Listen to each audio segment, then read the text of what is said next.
We should not consider any reconciliation bill that does not lower out-of-pocket health care costs for the American people.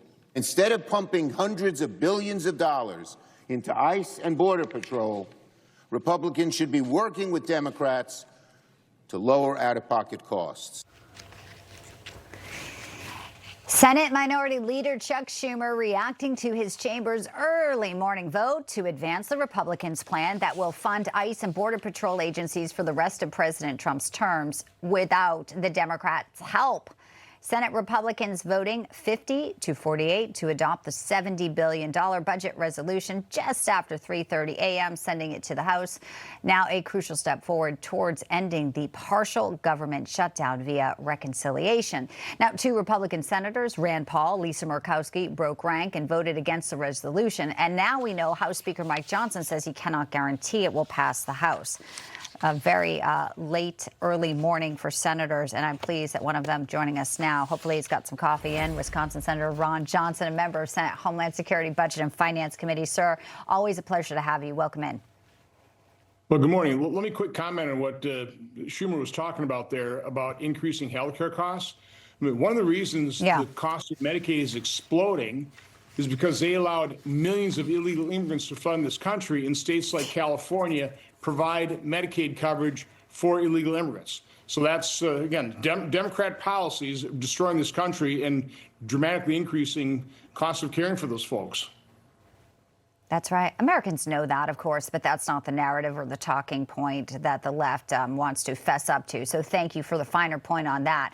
I will mention President Trump has weighed in also on Schumer's opposition, saying the crying Chuck Schumer just said for the whole world to hear that no one respects Border Patrol or ICE, one of the most egregious, incorrect, unpatriotic, and dangerous statements I have ever heard from a professional politician. He must immediately apologize to these great patriots, and I mean now. Sir, you know, we know that we have a closed border, but of course, for many years there wasn't.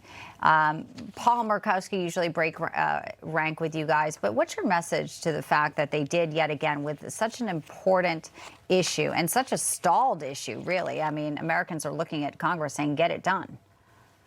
Well, again, the public has to understand why we have not funded ICE and CBP or all of DHS at a time when we're at war with Iran, at a moment when, you know, the Democrats opened up our border, allowed millions of people to flood this country completely unvetted.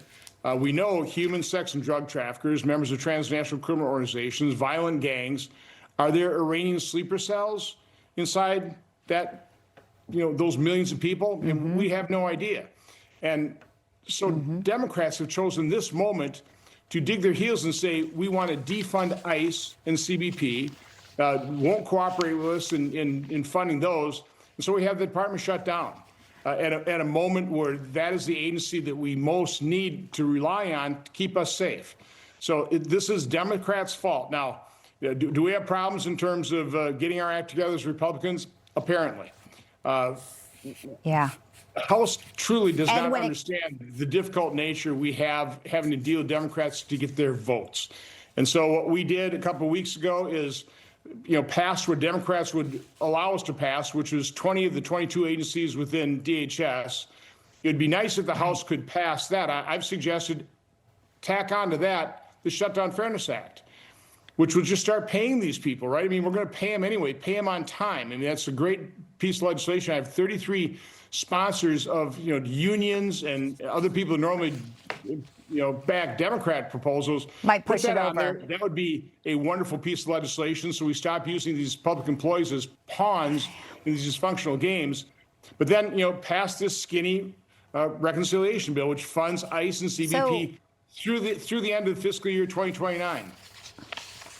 Well, we'll watch it in the House. As I said, Mike Johnson not promising to anything. Another thing that has not been pushed forward is the Save America Act. I know something that you've been very much hoping gets done. I want to play a little bit of Senator John Kennedy, who pushed for this to be included, because he says it's the last chance for any bill to pass with 50 votes this year. Here he is.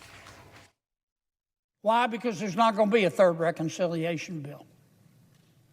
I'm not seeing I'm not saying anybody's lying. They're not. People probably intend to do a third reconciliation bill. But you're not looking at Bambi's baby brother here. There won't be a third reconciliation bill. You know it, Mr. President, and I know it. Realistically, Congressman, does the Save America Act, something President Trump wants as well passed, does it come to reality here? Well, again, you really can't pass most of the provisions of the Save America Act through reconciliation. It's policy. It's not budgetary. There are things we could do, make it budgetary in terms of grant money for cleaning up your voter rolls, that type of thing. But to pass all the Save America Act, can't do that through reconciliation. The only way you can do that is end the filibuster, because the reason we can't pass the Save America Act is because Democrats won't vote for it. It is existential to their overall game plan of turning America into a one-party nation. That's why they've opened the borders, flooded people into sanctuary cities, refused to put any kind of controls on our elections. They're against election integrity laws. So we know, again, the split in the Republican Party in terms of ending the filibuster are those of us who are certain the Democrats, when they have the chance, they will end the filibuster, versus those that are kind of holding out hope that they won't do that. But when they get power, they will end the filibuster. Again, they open up the border, let millions of people flooding in here. You think they're going to let ending the filibuster, prevent them from completing their plans of turning this into a one-party nation? So they'll end the filibuster. They'll turn D.C., Puerto Rico into states. They'll pass the Supreme Court. They'll nationalize our election. That's the Democratic game plan. I just think we need to act before they do.